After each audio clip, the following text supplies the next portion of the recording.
All right, 22 movement inputs into my day. Looking at the ocean, sipping not plain fucking water. And this came to me in the airport during my travels to DC this last weekend.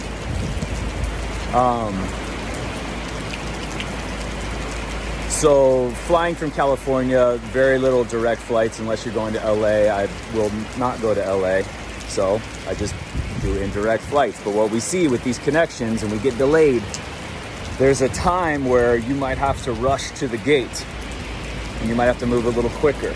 And you might have to move with a sense of urgency. You might have to change your speed a little bit. And as a result, the power and the input and the intention behind your movements and your activities for the day.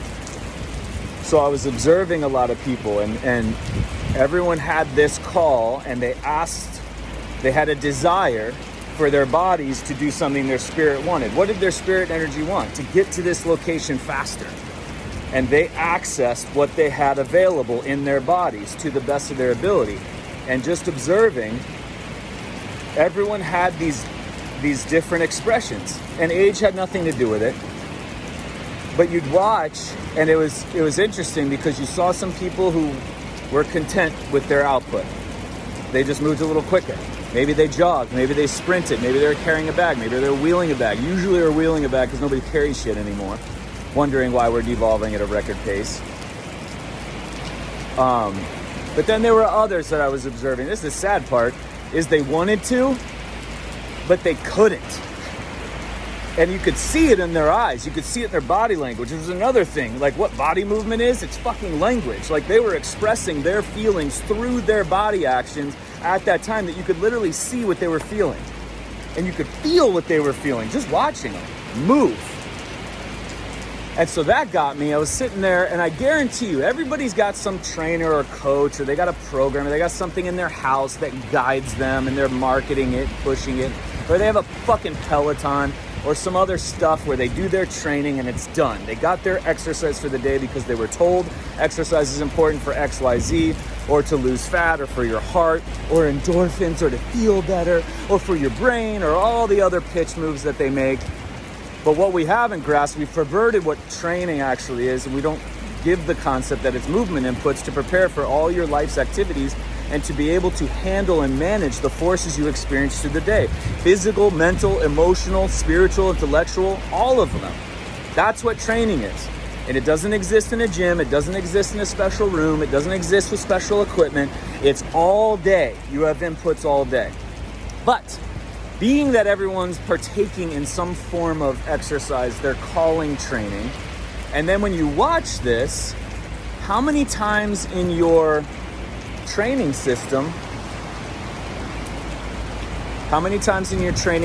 do you move fast? Or how many times do you move explosively? Or how many times do you sustain for really long periods of time? Or how many times do you do a combo of all of it? Or how many times do you abruptly kind of shock your system with sort of a vibration of some kind? Basically, all the things that are involved in life. That's what your training has to exceed. Your training inputs need to exceed all the outputs you're expecting in your life. So if you expect to move fast at certain times, you must exceed that in your training a number of times, in volume, repeatedly, every single day.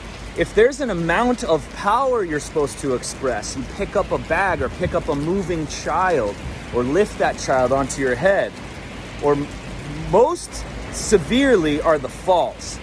Because the amount of force we're exchanging and we're needing to manage when we fall, or even we slip and we have to move a leg at a really rapid pace, that amount of force is pretty radical. If you have not exceeded that in your training, your body is going to tell you through pain, inflammation, tightness, fear, apprehension in your movement activities during the day.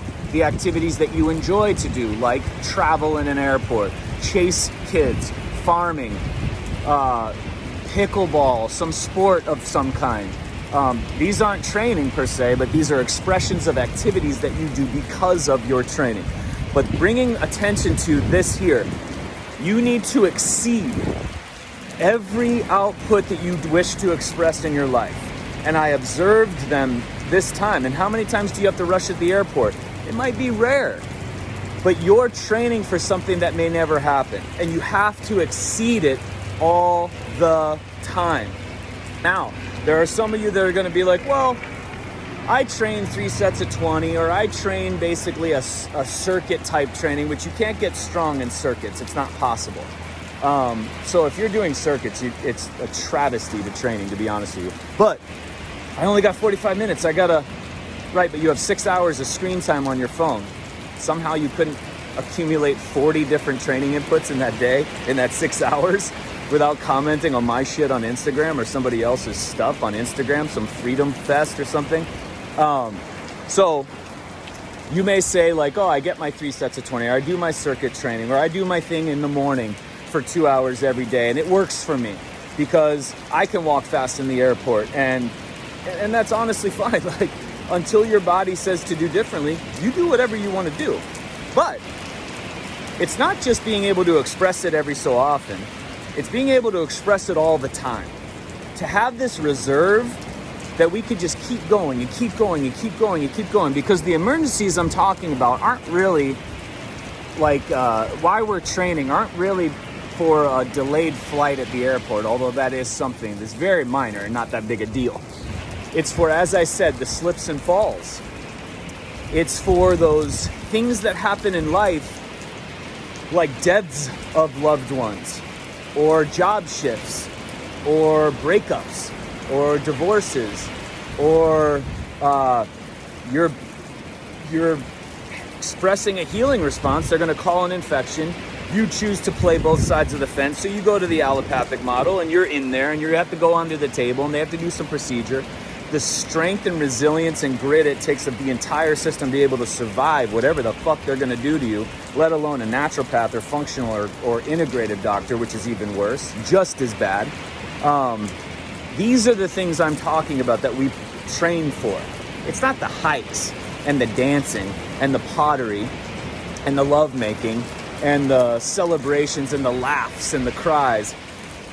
It's for the shit that life asks, it demands just above the threshold that you've ever pushed it at. Just keep in mind, as you're starting to explore your training inputs, what are training inputs and what are just daily activities that you have to earn through your training.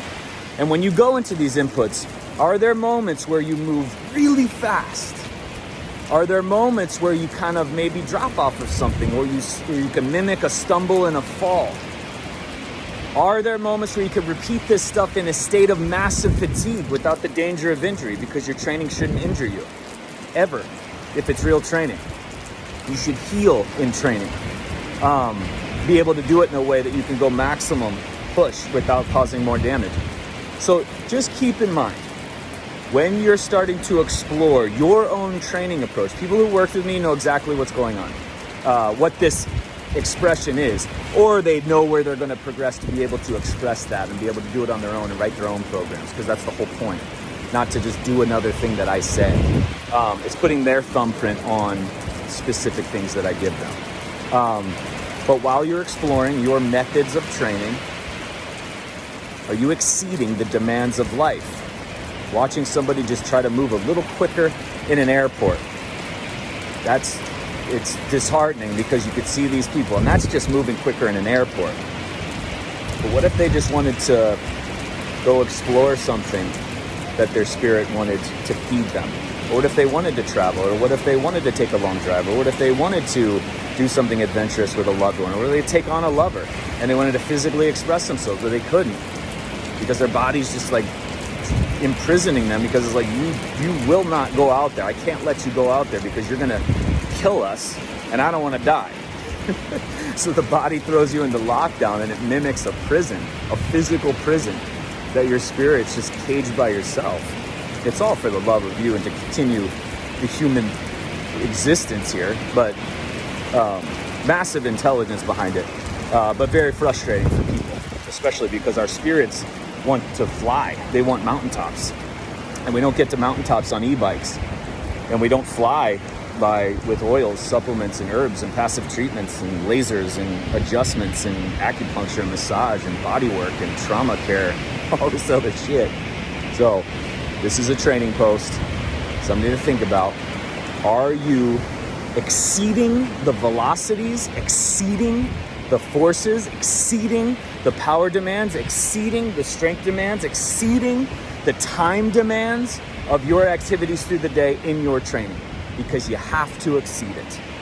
The body cannot be prepared to a level less than what life is going to demand, or it will tell you that you need to make some changes, pretty severe changes, and soon. And it will not let you leave the house sometimes. All I could do is just lay there. My back was so bad I could just lay there and breathe. How awesome that the body was like, you are not leaving this house because you've been negligent. I've been trying to get your attention for years now. You've disregarded me. You've given me massages and chiropractic. You've done oils. You've done all these treatments, PRP and stem cell and lasers, and you've hidden this language that I've got called symptoms to get you to change. You didn't. Now I'm gonna lock you the fuck down. You're not gonna leave the house. Brilliant, brilliant, brilliant. Psychologically upsetting, very scary, and a very big deal, but it's supposed to be. So take an assessment of what you think your training inputs are every single day, all throughout the day, in volume. Can't exist at a building, can't be led by some person, can't have some special piece of equipment. It has to be within you, anywhere you're at all times during the day. I just knocked out 22, heading to the house to do some work and some other stuff, and I'll throw on another, I don't know where I'm gonna go with it, but maybe 20 to 40. And then work day, it's even more, because I know that work's gonna demand of me, and I have to keep this stuff in even in the face of it. So we use work as medicine, we use these things as medicine. Use your kids as medicine, not as an excuse. Use your job as medicine, not as an excuse. Use your errands as medicine, not as an excuse, because it's your choices ultimately. All right, that's it, boom.